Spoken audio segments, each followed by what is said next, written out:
What do you think's causing this anxiety? Because the root cause of anxiety, it's different for all of us, isn't it? You know, it's how we're hardwired. Well, I think the number one thing is that although we have all been through this relatively collective experience, within that, we've had very different experiences, different restrictions, different comfort levels, because we've come to this with our own unique histories and also, of course, health dispositions. So I think one of the things that we're going to see now is that there are a lot of people who are very keen to get back to inverted commas normal, to start sort of not having to worry so much about restrictions. But there are also this other big body of individuals for whom this is a very scary time. People, for example, with compromised immune systems, illnesses that make them very vulnerable, perhaps even people who are just very anxious in general about their health. For these people, I think tomorrow is going to be less a freedom day and actually going to lead to even more restrictions for them because they're going to feel less comfortable to go out to shops and public places and things like that. So I think the number one thing about anxiety here is that it's so dependent on the individual's circumstances. And that's what we have to try and be compassionate to each other about. And that means that communication is going to be key. Yeah, I mean, you make a great point. You know, for so many people, we're just excited to be able to go back to nightclubs, to have these limits lifted. But of course, for lots of people, like you say, you know, this is a really quite terrifying prospect. So what would your advice be for people who are feeling anxious, who are feeling uncertain? You know, how do you communicate that you're not comfortable shaking hands or getting close? Like, what what are the sort of ways that people can go about managing that from tomorrow? Well, I think the number one thing is, first of all, don't be afraid to assert your boundaries. That is perfectly acceptable. Even if somebody's coming right at you, you know, for a hug, or they're going in for the awful cheek kiss or something, don't be afraid to just say, oh, I'm terribly sorry, but actually, would you mind if we keep our distance? I'm still a little bit anxious. Or if you've got a health condition, for example, just say, oh, I've got a health condition. Most people, when you assert your boundary and you just indicate that, and you can do that non-verbally, even just kind of leaning back and putting your hand up, or you can do it verbally, most people will be respectful of that because it's often that they just haven't thought, or it hasn't been present for them in their mind. So that's the first thing I would say, is don't be afraid to assert yourself.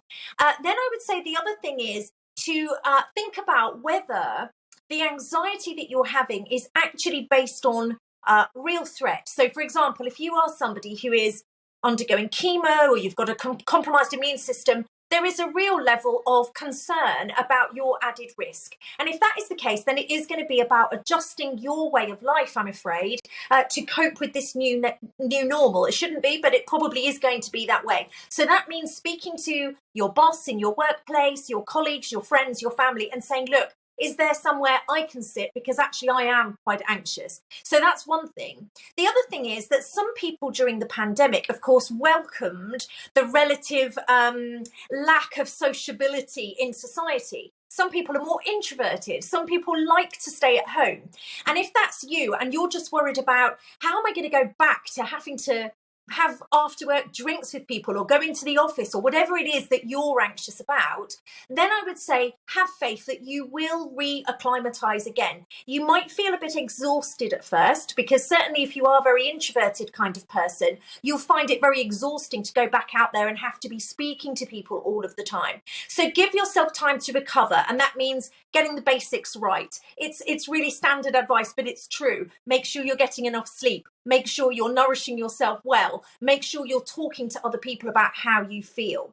And then I think what's going to be key overall is really incumbent upon the leaders within workplaces, that's managers, employers, also shops and establishments, to still put in place enough safeguarding to actually make people feel safe and secure. So perhaps that means having lots of hand sanitizer lying around, giving people the opportunity to open the windows and air the place, having those conversations with your teams about, look, who is comfortable for us to go back to normal? It's all going to come down to communication, because although we've been through this together, lots of people are on very different pages with this, and that's okay. We need to go at the pace that is right for us, and that means our leaders are going to need to accommodate that a little bit.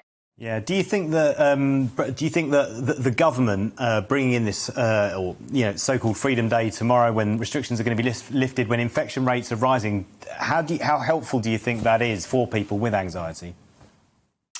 Well, I think the truth is about the way our government works. We have an elected system, and that government is informed by the experts. I mean, I know some of the experts behind the scenes, people involved in the development of vaccines, people involved, for example, in encouraging people to uptake the vaccine, which is something we really need to work on. Certainly among certain communities, we need to be increasing their sense of safety and security and explaining why these things are going to help us go forward. My view would be that ultimately these restrictions are based on the latest science, and that is why they change. That is why it does sometimes feel like there's a U-turn, or there's two step forward, one step back. But that is because that is how viruses work, in my understanding. I'm a psychologist, so I'm not a biochemist or anything like that. But my understanding is we're dealing with a living organism, and that means that rules and restrictions and guidelines are going to change in accordance with that if the government is being advised by the experts, as I believe it is. So I would just say, have a little bit of faith and a little bit of confidence that even though it might not seem like there's a good reason for things happening, that doesn't mean that there isn't. There may well be hundreds of people behind the scenes feeding into that decision, feeding their data in, giving the best scientific advice that they can for that moment. And that might sometimes be frustrating to those of us who are just on the receiving end of another changing rule. But usually it's because there's a lot going on behind the scenes with very intelligent people who know far more than me, than you, than any of us, hopefully informing those decisions. So I would say have a little bit of faith and confidence in the rules. Stick to the rules. That's always my philosophy, because they're generally there for a good reason. I mean, I imagine people listening to this will find this incredibly reassuring to hear what you're saying. Have you found that people who maybe didn't suffer from anxiety before the pandemic have, over the last kind of 18 months, sort of developed, much more, anxiety in general, and then obviously now more pronounced as we get towards the end of lockdown? Well, for sure. We have seen nationally, if you look at the statistics, we have seen that mental health problems have, unfortunately, massively increased. That's from a number of reasons. Of course, lots of people have experienced loss and trauma and stress. This has been, a very difficult time on many levels, not just about the health fears. People have been through financial turbulence. People have experienced relationship breakdowns.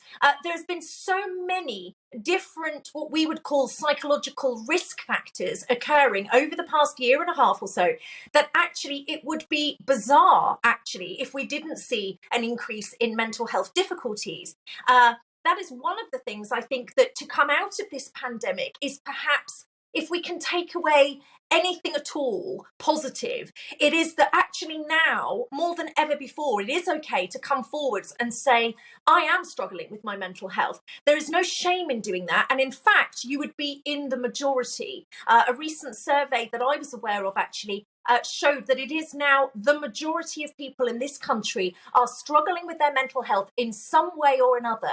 So it is okay to come forward and say if that's you, whether that's anxiety, low mood, depression, or something else. I would definitely advise anyone who feels that their mental health is impacting their daily life to the point where you're finding it difficult to function, or you're just finding that this is a recurrent thing day after day after day, please go and see your GP or a mental health professional, because right now those conversations are easier than ever before to say, look, I am struggling. We have been through a really hard time. And in fact, many of the professionals that you will go and see have also been struggling. So they will have empathy and compassion for you. They will not bat an eyelid, if you go and say, look, I've been having anxiety or depression, or I can't sleep.